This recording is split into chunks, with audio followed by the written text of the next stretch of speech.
বাংলাদেশ চলতে ভারতের দরকার নাই, কিন্তু বাংলাদেশকে বাদ দিলে ভারতকে ভিক্ষার থালি হাতে নিতে হবে। সারা দুনিয়াতে অমুসলিমদের সংখ্যা কমে যাচ্ছে। আপনাদেরকে আমি একটা তথ্য দিচ্ছি, এটা বাংলাদেশের মিডিয়াতে কম এসেছে। মুসলমানের সংখ্যা বেড়ে চলছে, এই জন্যই তো কাফেররা মুসলমানের মধ্যে অবিশ্বাস সৃষ্টি করতে আর অমুসলিমদের মধ্যে ইসলাম সম্পর্কে ঘৃণা সৃষ্টি করতে কি করে? আল্লাহর শানে বেয়াদবি করে, আল্লাহর হাবিবের শানে বেয়াদবি করে, কোরআন বিরোধী কাজ করে, কোরআনে আগুন লাগায়। দেখছেন না, ন্যাক্কারজনক ঘটনা ঘটেছে ভারতে। এক হিন্দু পণ্ডিত সাধু নামের নরাধম, ওটার নামটা নিতে আমার লজ্জা লাগে, কি নাম যেন, রামগিরি মহারাজ, ও আল্লাহর হাবিবের আরশচুম্বী সম্মান মর্যাদার বিরুদ্ধে মারাত্মক বেয়াদবি করছে। আমরা গত শুক্রবারে তাহরিকের পক্ষ থেকে বিক্ষোভ সমাবেশ করেছি, দেখেছেন আপনারা, আলহামদুলিল্লাহ। আমরা বলেছি সেই সাধু বা ব্রাহ্মণের আমরা মৃত্যুদণ্ড চাই। চান না আপনারা? চান না আপনারা? আমরা মৃত্যুদণ্ড চাই। আর আমি বর্তমান অন্তর্বর্তী সরকারকে বলেছি, অবশ্যই পররাষ্ট্র উপদেষ্টা ভারতীয় রাষ্ট্রদূতকে তলব করে শোকজ করতে হবে। হবে না? যদি সে ক্ষমা না চায়, শাস্তি নিশ্চিত না করে, প্রয়োজনে বাংলাদেশে ভারতীয় দূতাবাস বন্ধ করে দেওয়া হবে।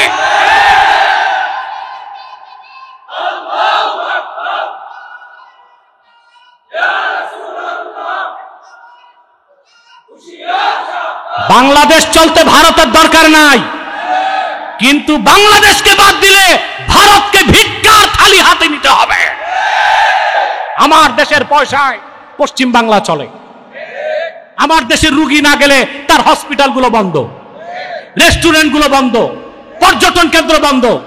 আমার দেশের ইলিশ মাছ ছাড়া তার পূজা হয় না। আমরা ইলিশ খাওয়ায় তেল দিব আর ওনারা আমাদের ইমানে আঘাত করবে, এগুলো সামনে চলবে না।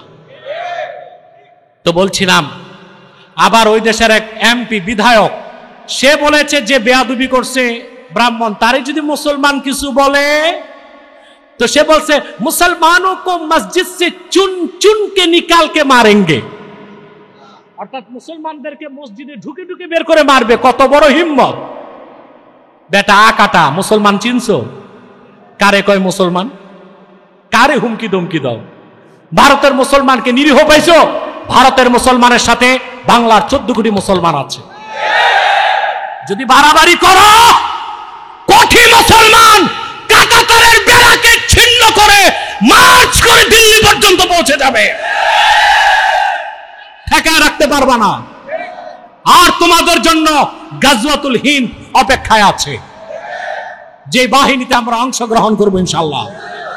অতএব আল্লাহর হাবিব মুহাম্মদ সাল্লাল্লাহু আলাইহি সাল্লামের আরশচুম্বী সম্মান মর্যাদার বিপক্ষে, কোরআন কারীমের বিপক্ষে কাফের মুশরিক বেঈমানরা যে অপপ্রচার করে, তার একটাই কারণ হিংসা। কারণ দলে দলে মানুষ ইসলাম গ্রহণ করে মুসলমান হয়ে যাচ্ছে। আমরা আজকে শপথ নিব, আল্লাহর কোরআন নিয়ে বেঁচে থাকতে চাই, আল্লাহর কোরআন নিয়ে মরতে চাই, আল্লাহর কোরআন বুকে লালন করে আমরা হাসর ময়দানে উঠতে চাই। আল্লাহ আমাদেরকে কবুল করে মঞ্জুর করুক।